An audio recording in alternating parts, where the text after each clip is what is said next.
Hello friends, स्वागत है आपका अपना YouTube channel study with Mukesh GS में। हमने जो घटना चक्र का इतिहास स्टार्ट कर रखा था, इसमें आधुनिक भारत का इतिहास में कुछ टॉपिक बचा हुआ है। आज का टॉपिक कैबिनेट मिशन, संविधान सभा, भारत का विभाजन एवं स्वतंत्रता से संबंधित प्रश्न को देखेंगे। यह प्रश्न बिहार शिक्षक बहाली, 69 बीपीएससी, बिहार दरोगा and Bihar police and all PCS exam के लिए यह प्रश्न अति महत्वपूर्ण है। आप लोग इस वीडियो को जितना ज़्यादा से ज़्यादा शेयर कीजिए और अभी तक इस चैनल को जो सब्सक्राइब नहीं किया है वो सब्सक्राइब कर लीजिए। और आप लोग जितना ज़्यादा से ज़्यादा शेयर कीजिएगा तो आइए चलिए स्टार्ट करते हैं। कैबिनेट मिशन योजना 1946 है, इससे संबंधित प्रश्न को देखेंगे। आज का पहला प्रश्न है, कैबिनेट मिशन की अध्यक्षता किसके द्वारा किया गया था? तो कैबिनेट मिशन की अध्यक्षता जो है यह सर पी लॉरेंस के द्वारा किया गया था। इसका आंसर डी सही है। अगला प्रश्न देखते हैं। अगला प्रश्न है, 1946 के कैबिनेट मिशन का नेतृत्व किया गया था। 1946 के कैबिनेट मिशन का जो नेतृत्व किया गया था वह सर पैंथिक लॉरेंस द्वारा किया गया था। इसका आंसर ए सही है। नेक्स्ट प्रश्न है, इनमें से कौन कैबिनेट मिशन के सदस्य नहीं है? इनमें से कैबिनेट मिशन के कौन सदस्य नहीं हैं? तो पैंथिक लॉरेंस, स्टेफोर्ड क्रिप्स और एवी अलेक्जेंडर, ये तीनों जो हैं वह कैबिनेट मिशन के सदस्य हैं। इनमें से पूछा जा रहा है कौन नहीं है, तो लॉर्ड बेवेल जो थे यह कैबिनेट मिशन के सदस्य नहीं थे। तो इसका आंसर बी सही है। अगला प्रश्न है, निम्नलिखित में से किसने 1946 के कैबिनेट मिशन का नेतृत्व किया था? 1946 के कैबिनेट मिशन का जो नेतृत्व किया गया था वह सर पैंथिक लॉरेंस के द्वारा किया गया था। इसका आंसर सी सही है। द्वितीय विश्व युद्ध के बाद 1946 में कौन भारत आया था? तो द्वितीय विश्व युद्ध के बाद 1946 में भारत कौन आया था? तो कैबिनेट मिशन जो है यह भारत आया था। तो इसका आंसर बी सही है। कैबिनेट मिशन मार्च 1946 ईस्वी में भारत आया था। अगला प्रश्न देखते हैं। निम्न में से किस एक ने भारत के लिए त्रिस्तरीय शासन व्यवस्था का प्रस्ताव किया गया था? तो त्रिस्तरीय शासन व्यवस्था का जो प्रस्ताव किया गया था वह कैबिनेट मिशन के द्वारा किया गया था। इसका आंसर डी सही है। अगला प्रश्न है, 1946 का कैबिनेट मिशन 3 कैबिनेट मंत्रियों में गठित था। निम्नलिखित में से कौन इसका सदस्य नहीं था? तो इनमें से कौन सा सदस्य नहीं था? तो पैंथिक लॉरेंस थे, स्टेफोर्ड क्रिप्स भी थे और एवी अलेक्जेंडर भी थे। इसमें से लॉर्ड एमरी जो थे यह सदस्य नहीं थे। इसका आंसर डी हो जाएगा। अगला प्रश्न है, निम्नलिखित में कौन एक कैबिनेट मिशन का सदस्य नहीं है? इनमें से एक कैबिनेट मिशन का सदस्य कौन नहीं था? तो पैंथिक लॉरेंस, स्टेफोर्ड क्रिप्स और एवी अलेक्जेंडर, ये तीनों सदस्य थे, लेकिन जॉन साइमन जो हैं यह सदस्य नहीं थे। इसका आंसर बी सही है। अगला प्रश्न देखते हैं। इन व्यक्तियों में से कैबिनेट मिशन का सदस्य नहीं था। तो कैबिनेट मिशन का जो सदस्य इनमें से कौन नहीं था? तो विलियम वुड जो हैं यह सदस्य नहीं थे। इसका आंसर ए सही है। नेक्स्ट प्रश्न है, इसका प्रस्ताव मई में आया, इसमें अभी भी भारत को विभाजन मुक्त रखने की आशंका थी, जिसका ब्रिटिश प्रांतों से मिलकर बने एक संघीय राज्य का स्वरूप होता था। उपयुक्त उदाहरण का संबंध है। तो उपयुक्त उदाहरण का जो संबंध है इसका संबंध कैबिनेट मिशन से है। तो इसका आंसर डी सही है। अगला प्रश्न देखते हैं। कैबिनेट मिशन योजना के विषय में निम्नलिखित में कौन सा सही नहीं है? तो कैबिनेट मिशन योजना के संबंध में इनमें कौन सा सही नहीं दिया गया है? तो प्रांतीय समूहीकरण ये सही है। भारतीय सदस्यों वाला अंतरिम मंत्रिमंडल ये भी सही है। संविधान निर्माण का अधिकार ये भी सही है। पाकिस्तान की स्वीकृति जो है यह सही नहीं है। इसका आंसर सी सही है। अगला प्रश्न देखते हैं। निम्नलिखित में से किसने वायसराय की एग्जीक्यूटिव काउंसिल के पुनर्गठन का सुझाव दिया, जिसमें बार मेंबर सहित सभी विभाग भारतीय नेताओं द्वारा धारण किए जाने थे? तो भारतीय नेताओं द्वारा जो धारण किए जाने थे वह कैबिनेट मिशन 1946 के द्वारा धारण किया जाना था। तो इसका आंसर डी सही है। नेक्स्ट प्रश्न देखते हैं। कैबिनेट मिशन भारत आया था। तो कैबिनेट मिशन जो भारत आया था वह मार्च 1946 ईस्वी में आया था। कब आया था? 1946 ईस्वी में आया था। इसमें 1946 नहीं दिया गया है, इसलिए इसका आंसर उपयुक्त में से कोई सही नहीं है। इसका आंसर ई हो जाएगा। अगला प्रश्न देखते हैं। नीचे दो कथन दिए गए हैं, जिसमें एक को कथन ए और दूसरे को कथन आर द्वारा कहा गया है। 1946 में मुस्लिम लीग ने कैबिनेट मिशन प्लान के लिए दी गई अपनी स्वीकृति वापस ले ली थी। तो हाँ, यह बिल्कुल सही है। 1946 में गठित अंतरिम सरकार में मुस्लिम लीग शामिल हुई थी। तो हाँ, ये भी सही है। इसका आंसर बी सही है। ए और आर दोनों सही है, परंतु कारण आर कथन ए की व्याख्या नहीं करता है। अगला प्रश्न देखते हैं। कांग्रेस के निम्नलिखित नेताओं में कौन एक कैबिनेट मिशन योजना के पक्ष में पूरी तरह से था? तो कैबिनेट योजना के पक्ष में पूरी तरह से इनमें से कौन व्यक्ति थे? तो महात्मा गांधी जो हैं यह पूरी तरह से कैबिनेट मिशन के पक्ष में थे, तो इसका आंसर ए सही है। अगला प्रश्न है, वह कौन सा कांग्रेस अध्यक्ष था जिसने क्रिप्स मिशन व लॉर्ड बेवेल दोनों से वार्ताएं की थी? तो क्रिप्स मिशन और लॉर्ड बेवेल से दोनों से जो वार्ताएं किए थे वह कौन सा अध्यक्ष थे? तो वह अध्यक्ष अबुल कलाम आज़ाद थे, इन्हीं के द्वारा वार्ताएं किया गया था, तो इसका आंसर ए सही है। अगला प्रश्न है, कैबिनेट मिशन के भारत आगमन के समय भारतीय राष्ट्रीय कांग्रेस का अध्यक्ष कौन था? तो उस समय भारतीय राष्ट्रीय कांग्रेस का अध्यक्ष मौलाना अबुल कलाम आज़ाद थे, तो इसका आंसर सी सही है। अगला टॉपिक है संविधान सभा 1946 है, इससे संबंधित प्रश्न को देखेंगे। पहला प्रश्न है, स्वतंत्र भारत के लिए संविधान की रचना हेतु संविधान सभा का विचार निम्न में से सर्वप्रथम प्रस्तुत किया था? तो संविधान सभा का विचार सर्वप्रथम जो प्रस्तुत किया गया था वह कांग्रेस पार्टी 1936 ईस्वी में किया गया था, इसका आंसर बी सही है। अगला प्रश्न है, संविधान सभा जिसने भारतीय संविधान का निर्माण किया इसका गठन किया गया था? तो संविधान सभा का जो गठन किया गया था यह कैबिनेट मिशन प्लान के अंतर्गत किया गया था, तो इसका आंसर डी सही है। अगला प्रश्न है, निम्नलिखित में से किस एक ने भारत के लिए संविधान सभा के गठन का विचार दिया था? तो संविधान सभा के जो गठन का जो विचार दिया गया था वह कैबिनेट मिशन योजना के तहत दिया गया था, तो इसका आंसर सी सही है। नेक्स्ट प्रश्न है, कैबिनेट मिशन योजना के अंतर्गत संविधान निर्वात्री परिषद में प्रत्येक प्रांत को आवंटित सदस्य संख्या निर्धारित करने के लिए एक प्रतिनिधि की कितनी संख्या के अनुपात में होना चाहिए? तो टोटल जो अनुपात होना चाहिए वह 10 लाख व्यक्ति पर होना चाहिए, तो इसका आंसर बी सही है। नेक्स्ट प्रश्न है, संविधान सभा का पहला सत्र हुआ था? तो संविधान सभा का जो पहला सत्र हुआ था वह 9 दिसंबर 1946 ईस्वी को हुआ था, तो इसका आंसर सी सही है।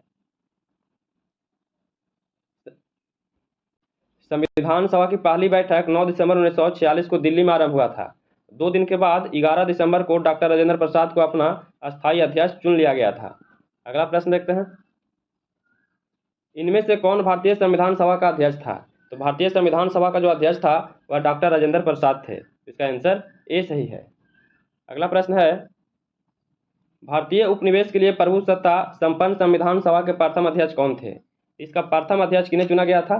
तो राजेंद्र प्रसाद को चुना गया था, इसका आंसर सी सही है, जो 11 दिसंबर 1946 ईस्वी को चुना गया था। अगला प्रश्न है, निम्नलिखित कथनों में कौन सा एक सही है? निम्नलिखित कथनों में कौन सा सही दिया गया है? तो वर्ष 1946 में प्रांतीय सभाओं द्वारा भारत की संविधान सभा चुना गया था, यह बिल्कुल सही है, तो इसका आंसर ए सही है। अगला प्रश्न है, सच्चिदानंद सिन्हा किसके साथ जुड़े हुए थे? तो सच्चिदानंद सिन्हा जो जुड़े हुए थे वह भारत छोड़ो आंदोलन के साथ जुड़े हुए थे, तो इसका आंसर ए सही है। सच्चिदानंद सिन्हा भारत छोड़ो आंदोलन के साथ जुड़े हुए थे। इन्होंने संविधान सभा के प्रथम अधिवेशन 9 दिसंबर 1946 को सर्वसम्मति के साथ अध्यक्ष चुने गए थे। नेक्स्ट प्रश्न है, निम्न में से किसने ब्रिटिश युग के केंद्रीय लेजिस्लेटिव असेंबली तथा स्वतंत्र भारत की संसद में अध्यक्ष का पद संभाला था? तो अध्यक्ष का जो पद संभाला गया था वह जीवी मावलंकर के द्वारा संभाला गया था, इसका आंसर बी सही है। अगला टॉपिक है अंतरिम सरकार का गठन 1946, अंतरिम सरकार का गठन है, इससे संबंधित प्रश्न को देखेंगे। 1946 में गठित अंतरिम कैबिनेट की अध्यक्षता किसने किया था? 1946 में गठित अंतरिम कैबिनेट की जो अध्यक्षता है यह अध्यक्षता जवाहरलाल नेहरू के द्वारा किया गया था, इसका आंसर बी सही है। अगला प्रश्न है, पंडित जवाहरलाल नेहरू के नेतृत्व में अंतरिम सरकार का गठन हुआ था। तो अंतरिम सरकार का जो गठन किया गया था वह सितंबर 1946 ईस्वी में किया गया था, इसका आंसर सी सही है। नेक्स्ट प्रश्न है, जवाहरलाल नेहरू के अधीन एक अंतरिम सरकार का गठन कब हुआ था? तो जवाहरलाल नेहरू के अधीन एक अंतरिम सरकार का जो गठन किया गया था इसका गठन सितंबर 1946 ईस्वी में किया गया था, इसका आंसर सी सही है। नेक्स्ट प्रश्न है, 1946 में बनी अंतरिम सरकार ने डॉक्टर राजेंद्र प्रसाद के पास कौन सा विभाग था? तो राजेंद्र प्रसाद के पास जो विभाग था वह खाद्य और कृषि मंत्री थे, इसका आंसर सी सही है। नेक्स्ट प्रश्न है, अंतरिम सरकार 1946 में रेल मंत्रालय का कार्य कौन देखता था? तो रेल मंत्रालय का जो कार्य देखा जाता था वह आसफ अली के द्वारा देखा जाता था। इसका आंसर सी सही है। अगला प्रश्न देखते हैं,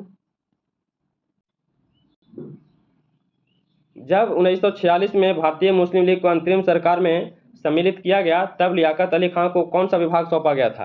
तो लियाकत अली को कौन सा विभाग दिया गया था? तो वित्त विभाग दिया गया था। इसका आंसर सी सही है। अगला प्रश्न है, निम्नलिखित में कौन नेहरू की अंतरिम सरकार 1946 में वित्त मंत्री रहे हैं? तो अंतरिम सरकार 1946 में वित्त मंत्री कौन रहे हैं? तो लियाकत अली रहे हैं। तो इसका आंसर सी सही है। नेक्स्ट प्रश्न है, निम्नलिखित में कौन अंतरिम सरकार का सदस्य नहीं था? तो अंतरिम सरकार का इनमें कौन सा सदस्य नहीं थे? तो जवाहरलाल नेहरू, बलदेव सिंह और अली जहीर, ये तीनों अंतरिम सरकार के सदस्य रहे हैं, लेकिन भीमराव अंबेडकर जो हैं यह अंतरिम सरकार के सदस्य नहीं थे। तो इसका आंसर डी हो जाएगा। अगला प्रश्न देखते हैं, निम्नलिखित में कौन 2 सितंबर 1946 को गठित अंतरिम सरकार में मंत्री नहीं थे? तो 2 सितंबर 1946 में गठित अंतरिम सरकार में मंत्री कौन इनमें नहीं थे? तो इसमें मंत्री लियाकत अली और अबुल कलाम आज़ाद, ये दोनों मंत्री नहीं थे। तो इसका आंसर बी और सी सही है। अगला प्रश्न देखते हैं, 1946 के चुनाव के पश्चात मुस्लिम लीग ने किस प्रांत में अपनी सरकार बनाई थी? तो मुस्लिम लीग के द्वारा किस प्रांत में अपना सरकार बनाया गया था? तो यह बंगाल में बनाया गया था। इसका आंसर ए सही है। नेक्स्ट प्रश्न है, निम्नलिखित में कौन सी तिथि मुस्लिम लीग ने सीधे कार्रवाई दिवस हेतु सुनिश्चित किया था? तो सीधी कार्रवाई दिवस सुनिश्चित जो किया गया था वह 16 अगस्त 1946 ईस्वी को किया गया था। इसका आंसर डी सही है। अगला टॉपिक है, भारत का विभाजन एवं स्वतंत्रता है। भारत का विभाजन एवं स्वतंत्रता है, इससे संबंधित प्रश्न को देखते हैं।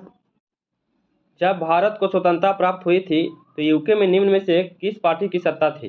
तो यूके में जो सत्ता था वह किस पार्टी का था? तो लेबर पार्टी का था। इसका आंसर बी सही है। नेक्स्ट प्रश्न है, भारत के स्वतंत्र होते समय इंग्लैंड का प्रधानमंत्री कौन था? तो भारत के स्वतंत्र होते समय इंग्लैंड का प्रधानमंत्री क्लेमेंट एटली थे। इसका आंसर बी सही है।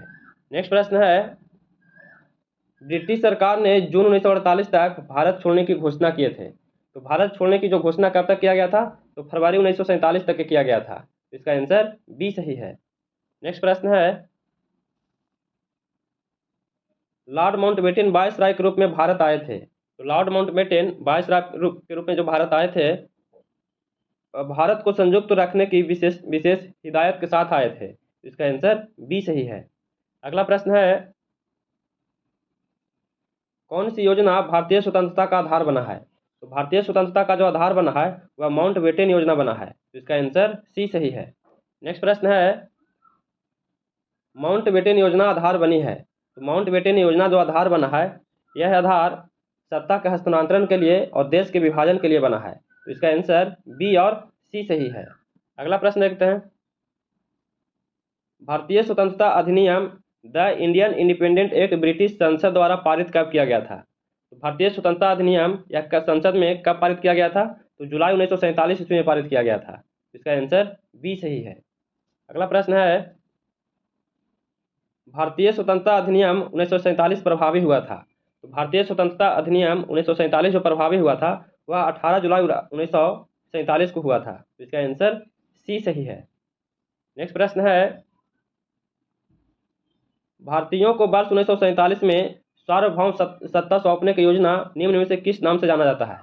तो निम्न में से किस नाम से जाना जाता है? तो यह योजना लॉर्ड माउंटबेटन योजना के नाम से जाना जाता है। इसका आंसर सी सही है। अगला प्रश्न है, भारत के विभाजन के संबंध में माउंटबेटन योजना की सरकारी तौर पर घोषणा कब हुआ था? तो माउंटबेटन योजना की सरकारी तौर पर जो घोषणा हुआ था वह 3 जून 1947 ईस्वी को हुआ था। इसका आंसर डी सही है। अगला प्रश्न है, अंग्रेजों ने भारत को 1947 में स्वतंत्रता प्रदान कर दिया था। ये बिल्कुल सही है। अंग्रेज द्वितीय विश्व युद्ध में निर्बल हो चुके थे। तो ये भी सही है। इसका कथन ए सही है। ए और आर दोनों सही है और ए की सही व्याख्या करता है। अगला प्रश्न देखते हैं, नीचे दो वक्तव्य दिए गए हैं, ए और आर दिया गया है। स्वतंत्र भारत में ब्रिटेन की प्रभुसत्ता बनी रही थी? तो नहीं, यह गलत है। स्वतंत्र भारत के गवर्नर जनरल की नियुक्ति ब्रिटेन के प्रभुता संपन्न शासक ने किया था। तो यह बिल्कुल सही है। तो इसका आंसर डी सही है। ये गलत है परंतु आर सही है। अगला प्रश्न देखते हैं। अगला प्रश्न है, भारतीय स्वाधीनता विधेयक को राजकीय स्वीकृति प्राप्त हुई थी। तो भारतीय स्वाधीनता विधेयक को राजकीय स्वीकृति जो प्राप्त हुआ था वह 18 जुलाई 1947 ईस्वी को हुआ था। इसका आंसर ए सही है। नेक्स्ट प्रश्न है, भारत के विभाजन का बाल्कन प्लान उपज था। तो भारत के विभाजन का जो बाल्कन प्लान था यह किसका उपज था? यह लॉर्ड माउंटबेटन के मस्तिष्क का उपज था। इसका आंसर सी सही है। 1947 में भारतीय राष्ट्रीय कांग्रेस देश के विभाजन के लिए मुख्य रूप से इसलिए सहमत हुई थी क्योंकि वे बड़े पैमाने पर संभावित सांप्रदायिक दंगों को बचाना चाहते थे। तो इसका आंसर सी सही है। अगला प्रश्न है, भारतीय राष्ट्रीय कांग्रेस ने माउंटबेटन योजना को स्वीकार किया था। यह बिल्कुल सही है। वह द्विराष्ट्र सिद्धांत की मान्यता था। यह जो है ये बिल्कुल गलत है। इसका आंसर सी सही है। ए सही है परंतु आर गलत है। अगला प्रश्न देखते हैं।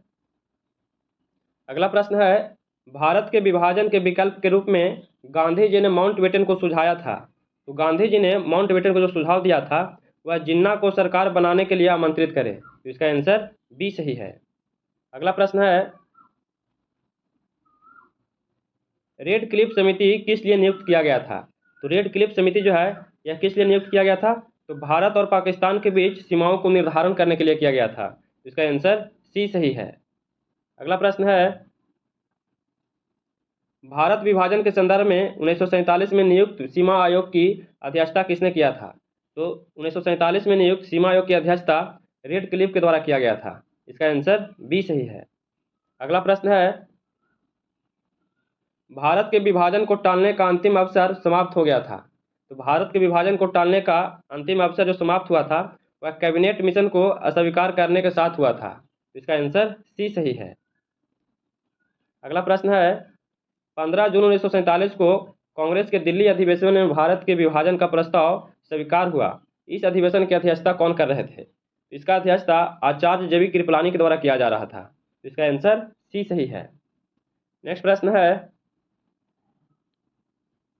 सन 1947 के भारतीय राष्ट्रीय कांग्रेस के दिल्ली अधिवेशन की अध्यक्षता किसने किए थे? तो दिल्ली अधिवेशन की अध्यक्षता JV कृपलानी के द्वारा किया गया था। इसका आंसर ए सही है। नेक्स्ट प्रश्न है, नई दिल्ली में 1947 में आयोजित अखिल भारतीय कांग्रेस समिति की बैठक में निम्नलिखित में से किसने विभाजन के प्रस्ताव का समर्थन किया था? तो विभाजन के प्रस्ताव का जो समर्थन किया गया था वह अबुल कलाम आजाद के द्वारा किया गया था। इसका आंसर डी सही है। अगला प्रश्न देखते हैं, निम्नलिखित में से किसने 1947 के कांग्रेस कमेटी की बैठक द्वारा विभाजन के प्रस्ताव के पारित होने को राष्ट्रवाद का संप्रदायवाद के पक्ष में समर्थन के रूप में लिया था? तो राष्ट्रवाद का संप्रदायवाद के पक्ष में समर्थन के रूप में किसके द्वारा लिया गया था? तो डॉक्टर किचलू के द्वारा लिया गया था। इसका आंसर ए सही है। नेक्स्ट प्रश्न है, अखिल भारतीय कांग्रेस कमेटी 14-15 जून 1947 को संपन्न हुई बैठक में भारत विभाजन के पक्ष में किसने मतदान किया था? तो भारत विभाजन के पक्ष में जो मतदान किया गया था वह खान अब्दुल गफ्फार खां के द्वारा किया गया था। इसका आंसर बी सही है। नेक्स्ट प्रश्न है, 14-15 अगस्त 1947 की मध्यरात्रि को अंतरिम संसद के रूप में किसने सत्ता ग्रहण किया था? तो अंतरिम संसद के रूप में जो सत्ता ग्रहण किया गया था वह संविधान सभा के द्वारा किया गया था। इसका आंसर बी सही है। 14-15 अगस्त 1947 की मध्यरात्रि केंद्रीय असेंबली में इकबाल का गीत हिंदुस्तान हमारा और जन गण मन किसने गाया था? यह जो गाया गया था सुचेता कृपलानी के द्वारा गाया गया था। इसका आंसर सी सही है। अगला प्रश्न है, पहले अवसर पर भारत के प्रधानमंत्री की नियुक्ति की गई थी। तो पहले अवसर पर भारत के प्रधानमंत्री की नियुक्ति जो किया गया था वो गवर्नर जनरल ने किया था। इसका आंसर ए सही है। पहले अवसर पर पंडित जवाहरलाल नेहरू की भारत के प्रधानमंत्री पद की नियुक्ति तत्कालीन गवर्नर जनरल लॉर्ड माउंटेन ने किया था। किसने किया था? लॉर्ड माउंटबेटन के द्वारा किया गया था। नेक्स्ट प्रश्न है, स्वतंत्र भारत के प्रथम गवर्नर जनरल कौन थे? तो स्वतंत्र भारत के प्रथम गवर्नर जनरल लॉर्ड माउंटबेटन थे। इसका आंसर डी सही है। नेक्स्ट प्रश्न है, निम्नांकित में कौन स्वतंत्र भारत का प्रथम गवर्नर जनरल था? तो स्वतंत्र भारत का प्रथम गवर्नर जनरल जो था वह लॉर्ड माउंटबेटन थे। इसका आंसर ए सही है।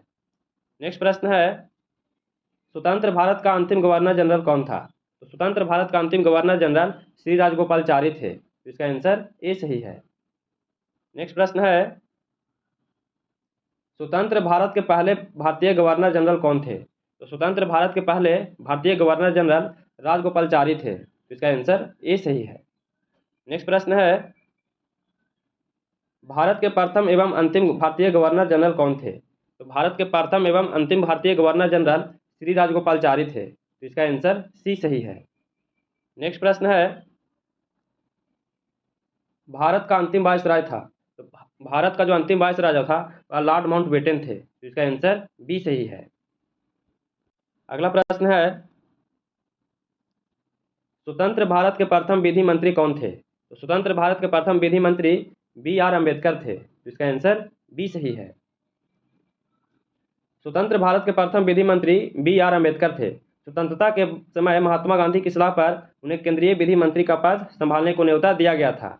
भूमिका में उन्होंने संविधान की प्रारूप समिति के अध्यक्ष के रूप में काम किया था। अगला प्रश्न देखते हैं,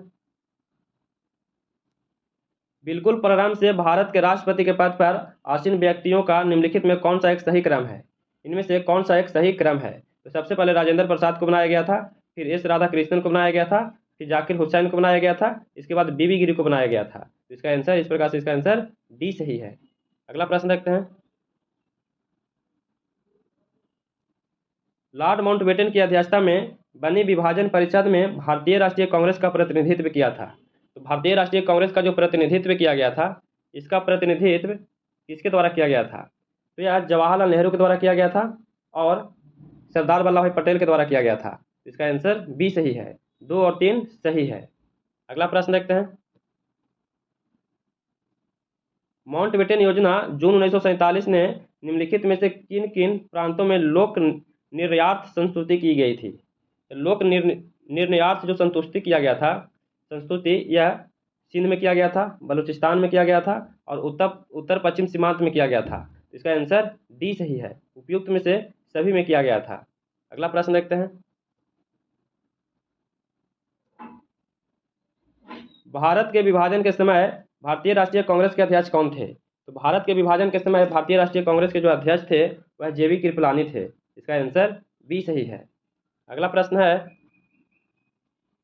15 अगस्त 1947 को निम्नलिखित में से कौन भारतीय राष्ट्रीय कांग्रेस का अध्यक्ष थे? उस समय भारतीय राष्ट्रीय कांग्रेस के अध्यक्ष जेवी कृपलानी को बनाया गया था। इसका आंसर सी सही है। अगला प्रश्न है, भारतीय राष्ट्रीय कांग्रेस के 1946 में मेरठ में आयोजित अधिवेशन की अध्यक्षता किसने किया था? तो मेरठ में आयोजित अधिवेशन की अध्यक्षता जेवी कृपलानी के द्वारा किया गया था। इसका आंसर ए सही है। अगला प्रश्न है, अंग्रेजों द्वारा भारतीयों को 1947 में सत्ता हस्तांतरित किए जाने के समय कांग्रेस का अध्यक्ष कौन था? तो उस समय कांग्रेस का अध्यक्ष उस समय जेवी कृपलानी थे। इसका आंसर डी सही है। अगला प्रश्न है, अगस्त 1947 में स्वतंत्रता दिवस के समारोह में निम्नलिखित में कौन सा नेता कभी भी सम्मिलित नहीं हुआ था? इनमें कौन सा नेता कभी सम्मिलित नहीं हुए थे? तो महात्मा गांधी एक ऐसा व्यक्ति हैं वह कभी भी स्वतंत्रता दिवस के समारोह में सम्मिलित नहीं हुए थे। इसका आंसर बी सही है। अगला प्रश्न है, संविधान को 26 जनवरी के दिन लागू करने का निर्णय इसलिए लिया गया था क्योंकि कांग्रेस ने इस तिथि को 1930 में स्वतंत्रता दिवस के रूप में मनाया था, तो इसीलिए यह निर्णय लिया गया था। तो इसका आंसर सी सही है। अगला प्रश्न है, भारतीय राष्ट्रवाद ब्रिटिश राज का शिशु था। भारतीय राष्ट्रवाद ब्रिटिश राज का शिशु था, यह कथन किसका है? यह जो कथन था आर कोपलैंड का था। इसका आंसर बी सही है। आर कोपलैंड ने स्पष्ट शब्दों में लिखा था कि भारतीय राष्ट्रवाद तो अंग्रेजों राज की संस्कृति थी। क्या था? संस्कृति थी। अगला प्रश्न देखते हैं, निम्नलिखित में से किसने कहा था कि ब्रिटिश शासन की सबसे अधिक महत्वपूर्ण उपलब्धि भारत का एकीकरण था? तो यह किसके द्वारा लिखा गया था? तो यह के एम पनिकर के द्वारा लिखा गया था। इसका आंसर ए सही है। ब्रिटिश राज में भारत के एकीकरण पर के एम पनिकर ने कहा था कि ब्रिटिश शासन की सबसे अधिक महत्वपूर्ण उपलब्धि यह रहा कि भारत का एकीकरण था। अगला प्रश्न देखते हैं और आज का अंतिम प्रश्न है, भारतीय स्वतंत्रता के समय अंग्रेजी महाराज था। तो भारतीय स्वतंत्रता के समय अंग्रेजी महाराजा कौन था? तो उसमें जॉर्ज सस्टम था। इसका आंसर बी सही है। तो कैसा लगा वीडियो? अगर ये वीडियो पसंद आया होगा तो please like share and subscribe कीजिएगा, दोस्तों के पास शेयर कीजिएगा। अगर इसका PDF चाहिए तो टेलीग्राम से जुड़ जाइएगा, इसका डिस्क्रिप्शन में लिंक दे दिया गया है। और इस वीडियो को जितना ज़्यादा से ज़्यादा आप लोग शेयर कीजिए, सपोर्ट कीजिए। फिर मिलते हैं नए वीडियो के साथ। जय हिंद।